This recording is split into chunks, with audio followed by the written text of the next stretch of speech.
all this talk of farting, I think, is a good segue here into fast food. Chick-fil-A.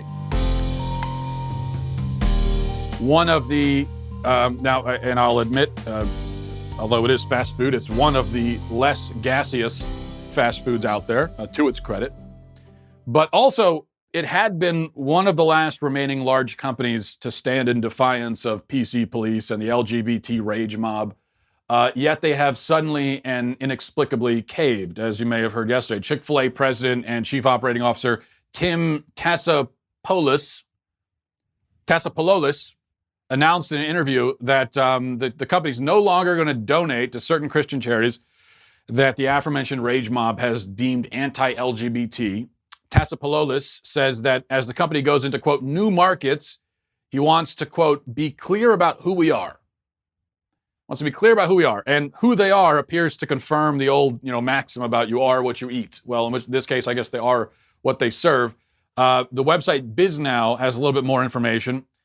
Says, quote, beginning next year, Chick-fil-A will move away from its current philanthropic structure. BizNow has learned after donating to more than 300 charitable organizations through the year, the Atlanta-based fast food chain will instead focus on 3 initiatives with one accompanying charity each: education, homelessness, and hunger.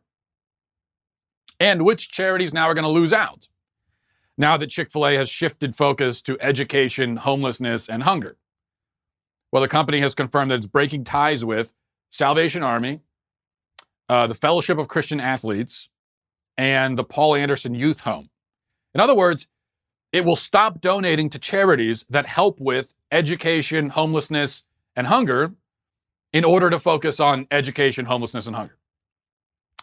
If that makes any sense, which it doesn't. But of course, we know the real sin of these unfortunate organizations is not that they fail to help exactly the people that Chick-fil-A claims it wants to help, but that they're all Christian. And as LGBT protesters have been screaming ever since Chick-fil-A founder or CEO Dan Cathy defended biblical marriage in that interview, but 7 years ago, ever since then. And they haven't gotten over it. In 7 years, they couldn't get over it. But ever since then, they've been saying that the fact that Chick-fil-A donates to Christian charities makes them anti-LGBT. The very fact that the charities are Christian makes them anti-LGBT. And finally, I guess Chick-fil-A agrees. Speaking of the Salvation Army, we talked about this last week. Just last week, the pop singer Ellie Goulding threatened to pull out of her halftime performance during the Dallas Cowboys Thanksgiving game because of the NFL's association with the Salvation Army. Of course, Goulding did relent on that threat, and every football fan wishes that she hadn't. That's one thing we really wish she would have stuck by her guns on that one, because none of us are interested in hearing a halftime performance from Ellie Goulding, whoever that is. But she pulls out, or she relents on that threat, and then Chick-fil-A decides to jump on the dog pile anyway a week later, essentially implicitly endorsing this idea that the Salvation Army is, quote, anti-LGBT.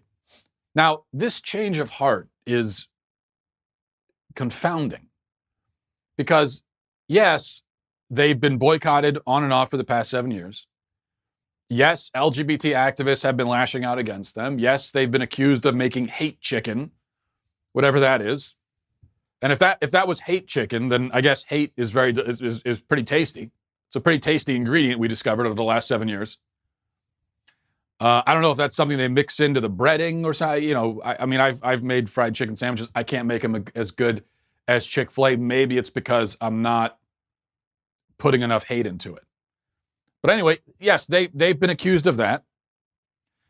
But none of that has negatively affected the bottom line. In fact, the opposite was the case.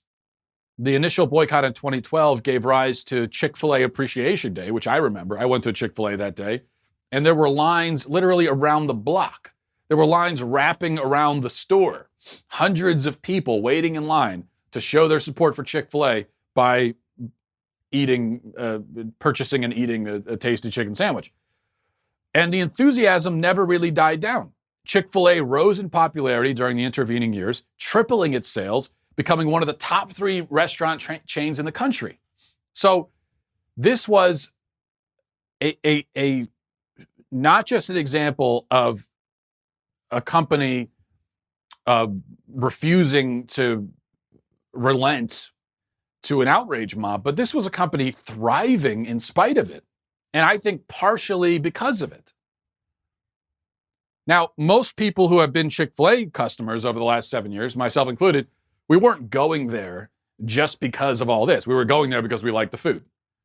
But I think most of us, and I know I've done this before, there have been times when you're not really sure what you're in the mood for and you need a quick bite and you're going down a stretch of road and there's 50 different fast food restaurants all around and you're trying to decide who to go with. You decide Chick-fil-A and what Chick-fil-A stands for and their courage in standing up to the LGBT rage mob does factor into that decision. So it's sort of like when there's a tie and you're trying to decide between two options for food, that becomes a tiebreaker. At least that's how it works for me. And I suspect for a lot of other people. So this capitulation, it's not like it's going to stop the bleeding because there was no bleeding. Now there might be. So this move is much more likely to alienate Chick-fil-A supporters than to appease its critics. Well, I hope you enjoyed that clip from the Matt Walsh Show. If you did, go ahead and hit that subscribe button right down there so you can stay up to date on all of our future content.